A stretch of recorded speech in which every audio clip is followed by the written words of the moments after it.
¿Qué tal, amigos? Les habla el Padre Rafael Chávez. Sean bienvenidos una vez más a su pequeño espacio de meditaciones. Hoy es lunes 25 de julio y la iglesia celebra la fiesta de Santiago Apóstol. En el nombre del Padre, del Hijo y del Espíritu Santo. Amén. Dios Todopoderoso y Eterno, que consagraste las primicias de la predicación apostólica con la sangre del apóstol Santiago, concede a tu iglesia quedar fortalecida por su martirio y amparada siempre con su protección. Por nuestro Señor Jesucristo, tu Hijo, que vive y reina contigo en la unidad del Espíritu Santo y es Dios, por los siglos de los siglos. Amén. Vale la pena dedicar unos minutos a considerar quién fue Santiago. El nombre de Santiago proviene de dos palabras que se juntaron, Sant y Jacob, porque su nombre en hebreo era Jacob. Los españoles en sus batallas gritaban Sant Jacob, ayúdennos. Y de tanto repetir esas dos palabras, las unieron y formaron una sola, Santiago. Fue uno de los 12 apóstoles del Señor. Era hermano de San Juan Evangelista. Se le llamaba el mayor para distinguirlo de otro apóstol, Santiago el menor, que era más joven que él. Con sus padres Zebedeo y Salomé vivía en la ciudad de Betsaida, junto al mar de Galilea, donde tenía una pequeña empresa de pesca. Tenían obreros a su servicio y su situación económica era bastante buena, pues podían ausentarse del trabajo por varias semanas, como lo hizo su hermano Juan, cuando se fue a estarse una temporada en el Jordán escuchando a Juan el Bautista. Santiago formó parte del grupo de los 3 preferidos de Jesús, junto con su hermano Juan y con Simón Pedro. Después de presenciar la pesca milagrosa, al oír que Jesús les decía, «Desde ahora seréis pescadores de hombres», dejó sus redes y a su padre y a su empresa pesquera y se fue con Jesucristo a colaborarle en su apostolado. Presenció todos los grandes milagros de Cristo y con Pedro y Juan fueron los únicos que estuvieron presentes en el momento de la transfiguración del Señor y en su oración en el huerto de Getsemaní. ¿Y por qué lo prefería tanto Jesús? Quizá porque, como dice San Juan Crisóstomo, era el más atrevido y valiente para declararse amigo y seguidor del Redentor, o porque iba a ser el primero que derramaría su sangre por proclamar su fe en Jesucristo. Que Jesús nos tenga también a nosotros en ese grupo de los preferidos. Santiago no era santo cuando se hizo discípulo del Señor. La santidad le iría llegando poco a poco. Otro día, que lo comentará el Evangelio de hoy, Santiago y Juan comisionaron a Salomé, su mamá, para que fuera a pedirle a Jesús que en el día de su gloria los colocara a ellos dos en los primeros puestos, uno a la derecha y el otro a la izquierda. Jesús les dijo, ¿serán capaces de beber el cáliz de amargura que yo voy a beber? Ellos le dijeron, sí, somos capaces. Cristo añadió, el cáliz de amargura sí lo beberán, pero el ocupar los primeros puestos no me corresponde a mí concederlo, sino que esos puestos son para aquellos para quienes los tiene reservado mi Padre Celestial. Los otros apóstoles se disgustaron por esta petición tan vanidosa que los 2 hijos de Zebedeo hicieron, pero Jesús les dijo a todos, el que quiera ser el primero, que se haga el servidor de todos, a imitación del Hijo del Hombre, que no ha venido a ser servido, sino a servir. Seguramente que con esta lección de Jesús habrá aprendido Santiago a ser más humilde. Después de su ascensión, Santiago el Mayor, se distinguió como una de las principales figuras entre el grupo de los apóstoles. Pero eso, cuando el rey Herodes Agripa se propuso acabar con los seguidores de Cristo, lo primero que hizo fue mandar a cortarle la cabeza a Santiago y encarcelar a Pedro. Así, el hijo de Zebedeo tuvo el gran honor de ser el primero de sus apóstoles que derramó su sangre por proclamar la religión de Jesús resucitado. Y antiguas tradiciones, sobre todo del siglo VI, dicen que Santiago alcanzó ir a España a evangelizar, y desde el siglo IX se cree que su cuerpo se encuentra en la Catedral de Compostela, al norte de España, y a ese santuario han ido miles y miles de peregrinos por siglos y siglos y han conseguido maravillosos favores del cielo. El historiador Pérez de Urbel dice que lo que hay en Santiago de Compostela son unas reliquias, o sea, restos del apóstol que fueron llevados allí desde Palestina. Qué interesante saber todo esto. Pero yéndonos a la liturgia de la palabra, hoy nos vamos a encontrar con un hermoso texto de la segunda carta a los Corintios, capítulo 4, versículos del 7 al 15, que dice así: hermanos, llevamos este tesoro en vasijas de barro, para que se vea que esta fuerza tan extraordinaria proviene de Dios y no de nosotros mismos. Por eso sufrimos toda clase de pruebas, pero no nos angustiamos.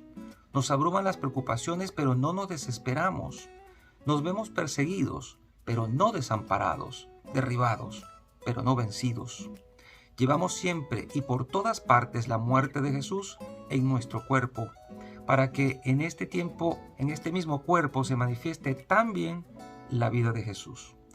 Nuestra vida es un continuo estar expuestos a la muerte por causa de Jesús, para que también la vida de Jesús se manifieste en nuestra carne mortal, de modo que la muerte actúa en nosotros y en ustedes la vida. Y como poseemos el mismo espíritu de fe que se expresa en aquel texto de la Escritura, creo, por eso hablo, también nosotros creemos y por eso hablamos, sabiendo que aquel que resucitó a Jesús nos resucitará también a nosotros con Jesús y nos colocará a su lado con ustedes. Y todo esto es para bien de ustedes, de manera que al extenderse la gracia a más y más personas, se multiplique la acción de gracias para gloria de Dios. Palabra de Dios, te alabamos, Señor. El Salmo es el 125. El Señor ha estado grande con nosotros y estamos alegres. Y el Evangelio, que parte de él ya lo hemos mencionado, está en Mateo, capítulo 20, versículos del 20 al 28. En aquel tiempo se acercó a Jesús la madre de los hijos de Zebedeo, junto con ellos, y se postró para hacerle una petición. Él le preguntó: ¿qué deseas? Ella respondió: concédeme que estos dos hijos míos se sienten, uno a tu derecha y el otro a tu izquierda en tu reino. Pero Jesús replicó: ¿no saben ustedes lo que piden? ¿Podrán beber el cáliz que yo he de beber? Ellos contestaron: sí podemos. Y él les dijo: beberán mi cáliz, pero eso de sentarse a mi derecha o a mi izquierda no me toca a mí concederlo. Es para quien mi Padre lo tiene reservado. Al oír aquello, los otros 10 discípulos se indignaron contra los dos hermanos. Pero Jesús los llamó y les dijo: ya saben que los jefes de los pueblos los tiranizan y que los grandes los oprimen. Que no sea así entre ustedes. El que quiera ser grande entre ustedes, que sea el que los sirva. Y el que quiera ser primero, que sea su esclavo. Así como el Hijo del Hombre no ha venido a ser servido, sino a servir y a dar la vida por la redención de todos. Palabra del Señor. Gloria a ti, Señor Jesús. Me llama mucho la atención que estos hijos de Zebedeo, Santiago y Juan, al ser los predilectos junto con Simón, los que se acercaron a Jesús queriendo los primeros puestos, tuvieron que beber el cáliz de manera muy particular. Santiago fue el primero en morir, decapitado, y Juan fue el último en morir, ya muy anciano. Así que nos llama la atención esto. Otra cosa que nos puede llamar la atención acá es que la madre va a pedirle un puesto de honor, como si el cielo o el reino de los cielos fuera como los reinos de aquí, con sus privilegios, categorías, estatus y títulos nobiliarios, que se siente a tu derecha y a tu izquierda. Qué confundidos estamos a veces con las cosas de la iglesia, con las cosas de Dios, comparándolos excesivamente con las categorías humanas. Jesús no va a repartir arbitrariamente lugares en el cielo, porque de hecho allá no es como acá. Eso es otra cosa. Además, cada quien tiene que trabajar y sudar su propio lugar. Hay muchas moradas, eso sí lo dijo Jesús claramente, y cada quien habitará la suya. Pero Jesús no va a colocar a cada quien simplemente porque alguien se lo pida. Cada quien será juzgado según sus obras y tendrá su propio lugar. Que sea mayor, que sea menor, que sea mejor, que sea peor, eso no lo sabemos. Exactamente no lo sabemos, pero sí que tenemos que trabajar por entrar en este lugar. Que cada quien haga su parte. Y si le dice, ustedes beberán mi cáliz, pero eso de colocarlos en un lugar de honor no me corresponde a mí. Además de que despertó celos y puso en una pequeña crisis a todo el grupo de los 12. Y por eso Jesús tuvo que llamarles la atención y hablarles acerca de que entre ellos no puede haber esas ansias de poder. Qué triste es que a veces en la iglesia, entre los grupos o ministerios, haya hambre de poder. No, es que fulano quiere ser el coordinador o sultana no quiere soltar el mando. Es que ella fue coordinadora y ya no lo es, pero quiere seguir mandando. Y entre poquito y poquito quiere seguir siendo la que determine o el que determine el curso del ministerio o tomar las decisiones. Eso no es ser humilde y eso no es vivir en el espíritu. Eso no es querer servir. Eso es querer siempre estar mandando. Y cuando se trata de las cosas de Dios, para poder ejercer una coordinación, un liderazgo, se tiene que pensar primero en el servicio. ¿Para qué estamos nosotros en la iglesia? ¿Para qué vino Cristo? Vino para servir y dar su vida en rescate por todos. Vayamos al origen. Si Cristo, que es a quien seguimos, vino a servir, obedeciendo al Padre, tú y yo estamos en la iglesia para servir y cada quien en su carisma.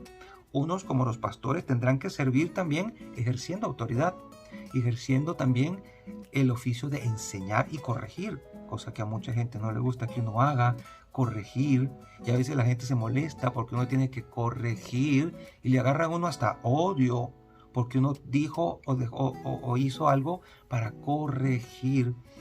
Y si uno no corrige a tiempo, entonces ¿cuándo va a corregir? Eso deja ver que entre nosotros, los católicos, hay mucha soberbia todavía y creemos que lo sabemos todo. Y no es así, ni ustedes ni yo lo sabemos todo, pero cada quien tiene que servir como pueda, mostrar alegría, mostrar afecto, mostrar esperanza, es una forma de servir. Ser humilde cuando me toca a mí agachar la cabeza y obedecer también es una forma de servir. Si tú fuiste coordinador y ya no lo eres, agacha la cabeza y obedece. Obedece al que le toca ahora ejercer el carisma de coordinación o de liderazgo. Ese será tu mejor aporte al grupo o al ministerio. Nos cuesta servir, siempre queremos mandar, pero en la iglesia no debemos tener esas ínfulas de querer ocupar primeros lugares o porque es el amiguito del cura, como dice alguna gente, lo puso en tal lugar. No es así. Fíjense que estos tres, Pedro, Santiago y Juan, eran los más cercanos a Jesús y aún así Jesús les dijo, no me corresponde a mí darles ningún lugar, eso es para quien mi Padre lo tiene reservado. Así que pidámosle al Señor hoy, a través de la intercesión de Santiago Apóstol, el gran deseo de ser humildes en el servicio y vivir en la iglesia solo para eso, para servir, que gran labor es. Y la bendición de Dios Todopoderoso, Padre, Hijo y Espíritu Santo, descienda sobre cada uno de ustedes y les acompañe siempre. Y seguiremos en contacto, si Dios lo permite, a través de este canal. Chao, chao.